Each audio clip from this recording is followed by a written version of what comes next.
And the books of Sirah mention that there were a handful of people called hanif, hunafa, plural hunafa, singular hanif. And hanif means turning away from. So the hanif or hunafa are turning away from shirk and turning to Allah subhanahu wa ta'ala. This is what hanif means, that they're turning away from shirk and they're turning to Allah. We'll mention some of the stories of the hunafa.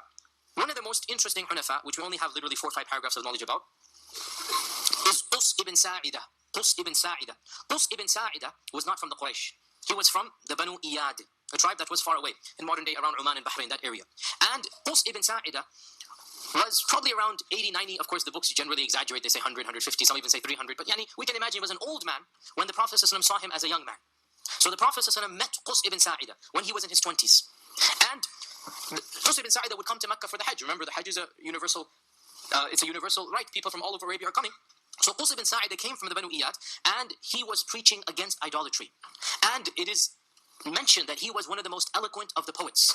And his poetry, or his rajaz, which is not quite poetry, it's a manner of speaking, some people have said it is the most resembling of the language of the Quran. And this shows us that he was upon the fitrah and the closest to the religion of Islam. So for example, he has, and I quote some Arabic here, Ya ayyuhan nas, isma'u wa'u. Ru means to understand. Isma'u wa'u. Wa idha sami'tum fantafi'u. Inna man 'asha mat, wa man mata fat, wa kullu ma huwa atin at. And it goes on. O people, listen to me and understand. And when you hear, then benefit. Because whoever lives of a surety will die. And whoever dies has finished. There's nothing more for him to do. And everything that Allah has decreed will indeed come about. And he has, Ya ma'shara Iyad. Iyad is his tribe. Ya ma'shara Iyad. Ayna thamud wa 'ad. Wa ayna al-aba'u wal-ajdad. Wa ayna al-ma'ruf alladhi lam yushkar. Wa dhulma alladhi lam yunkar. Aqsama Qus billahi. Inna lillahi ladinan arda min dinikum hadha. O people of Iyad, where is Thamud? Where is 'Ad? Where are your fathers and where are your grandfathers? And who will reward the one who does good but he was never rewarded? And who will punish the one who does injustice but he was never punished? In other words, do you think this is it? Do you think there's no hereafter? Who's going to reward the one who does good but he was never thanked? And who's going to punish the one who does evil but he was never punished? He's referring to saying the Day of Judgment. I swear by Allah that there must be a religion better than the religion you are upon. He doesn't know it because there's no prophecy. He doesn't know it because the Prophet ﷺ has not yet been sent.